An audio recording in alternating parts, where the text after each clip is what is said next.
Salut à tous. Bon, bah, déjà, je voulais vous remercier parce que vous êtes beaucoup à avoir mis des super commentaires, à part un qui est marqué que je picolais. Non, je picole pas, je fume, effectivement, hein, des clopes. J'ai des défauts, mais la picole, j'ai pas. Ça, je pas encore.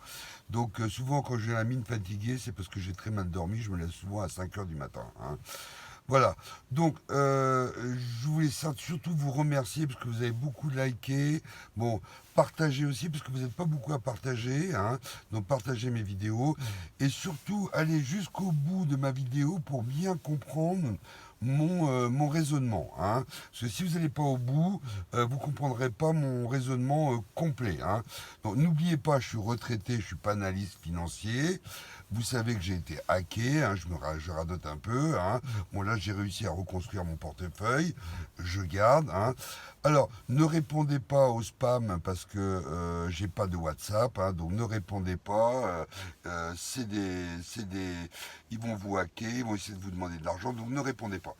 Alors, la première chose, bon, on a eu la réponse sur les prix aux États-Unis.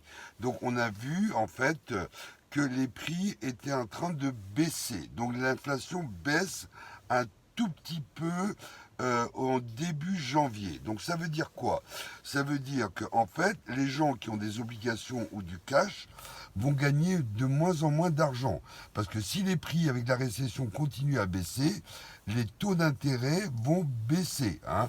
Donc ça, c'est la première chose. Donc le cash va revenir sur le marché du stock market et des crypto-monnaies, hein. Bon, la deuxième chose, vous avez vu qu'il y a eu une grosse remontée du Bitcoin. Alors ça, c'est un bon signe, hein. Alors, on est toujours en bear market, mais on parle d'un début de bull run. Alors, ça veut dire quoi? Ça veut dire que pendant les 6 premiers mois, les gars vont accumuler du Bitcoin et de l'Ethereum, hein. Et puis les gens comme nous, on va accumuler ou du Shiba Inu, ou du Doge, ou du UNC, hein. Donc ça, c'est la deuxième chose.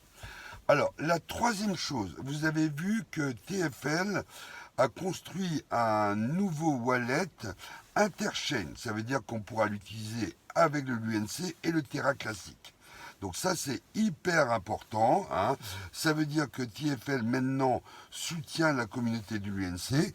On sait qu'elle a besoin de la communauté, mais elle la soutient.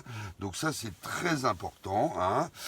Et donc ça veut dire qu'il y aura de plus en plus de holders, il y a de plus en plus de staking, et on pense, la quatrième chose, que Binance, justement, parce qu'il n'était pas d'accord avec la dernière proposition qui n'est pas passée d'ailleurs, hein, sur le ring mine, c'est-à-dire on diminue le nombre de tokens comme on fait en bourse, on diminue le nombre d'actions pour augmenter le prix. Les gens ont voté non, donc ça, Binance n'était pas du tout favorable, parce que lui préfère qu'il y ait une quantité de l'UNC sur le marché et que le prix monte avec les utilities, hein.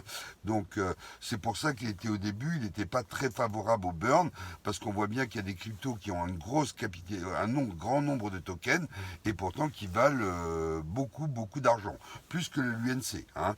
Donc ça c'est hyper important.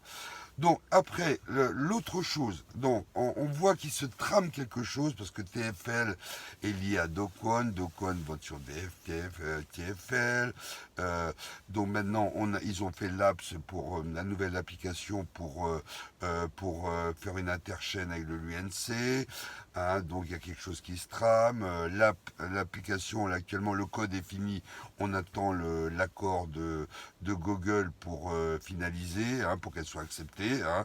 D'ailleurs, on voit qu'il y a des mouvements, qu'il y a des volumes, etc. Donc ça, c'est bon signe. Et il y a aussi un truc qui est très important. Vous vous rappelez, avant, quand le Terra classique était à 110 $, il travaillait en interchaîne aussi avec le Cosmos. Le Cosmos, c'est une blockchain interchaîne avec beaucoup d'apps, etc.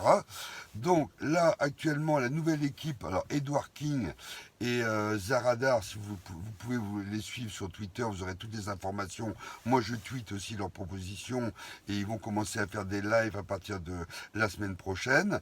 Donc, en fait, ils vont rétablir le code entre Cosmos et le Terra classique. Alors ça, c'est très important. Ça veut dire que d'un côté, on pourra utiliser, avec TFL, on pourra utiliser les apps de Luna et on pourra swapper, avoir accès à de nouveaux coins, on pourra les échanger pour faire un autre staking, si le staking est plus intéressant. Et avec Cosmos, ce sera pareil. Donc on va jouer sur les deux tableaux. On va jouer sur TFL Luna et sur Cosmos. Alors ça, c'est vraiment révélateur d'un potentiel énorme. Parce que quand on sait qu'une blockchain qui s'est écoulée comme Solana vaut 16 $, donc on peut imaginer les 1 cent, c'est vraiment possible.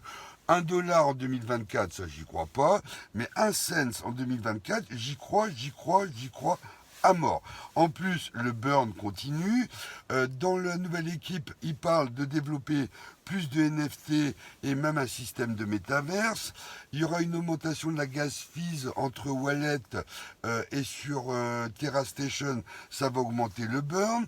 On voit bien que sur l'UNC Pingouin, les mecs continuent à burner, les validateurs burn aussi. Donc tout en fait, tout ce système nous permet de dire, même si je ne suis pas devin, je pense que 1 cent en 2024, ça me paraît vraiment jouable. Parce qu'en plus, tout ça va être mis en place au moment où le bull run va démarrer au premier semestre pour 2024.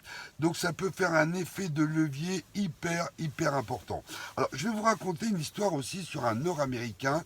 J'ai eu beaucoup de likes sur ce tweet sur Frenchy Guy sur Twitter. En fait, il y a un Nord-Américain qui avait acheté du Bitcoin à 1 $. Hein. Bon, maintenant il est multi-billionnaire. Et donc en fait, ses potes avaient acheté aussi avec lui à 1 $. Et eux, ils ont vendu à 500 $. Ils ont dit à leurs potes, ouais, tu déconnes, tu te rends compte, 500 $, c'est énorme, tu te rends compte de la plus-value qu'on a fait. Lui, il n'a jamais voulu vendre et maintenant, il est billionnaire. Donc, le bear market nous a comme appris, même si ça a été, même si ce bear market, ça, bon, c'est sûr que ça fout les boules, on a perdu. Bon, moi, j'ai perdu avec le hack, mais bon, ceux qui ont acheté trop cher, ils ont perdu. Mais bon, ce bear market nous a appris, en fait, à conserver nos tokens. Ça, c'est hyper important. Donc, les gens, en fait, ce qu'ils font, là, en ce moment, ils stake. Alors, le staking, comme je l'ai dit dans la dernière vidéo, ça ne réduit pas la supply, mais ce n'est plus dans le marché. Donc, si le gars veut acheter des tokens, il est obligé de pêcher plus cher. Bon, bah, écoutez, les gars, on verra. On pense que le début du bull run, c'est-à-dire la période d'accumulation, commence maintenant jusqu'au premier semestre. Hein. Donc si le Bitcoin continue à monter, suivez bien tous les altcoins parce qu'il risque de flamber. Voilà les gars, bah écoutez, je vous souhaite un bon vendredi 13 et j'espère que notre soirée va bien se passer. Allez, bye les gars, bye.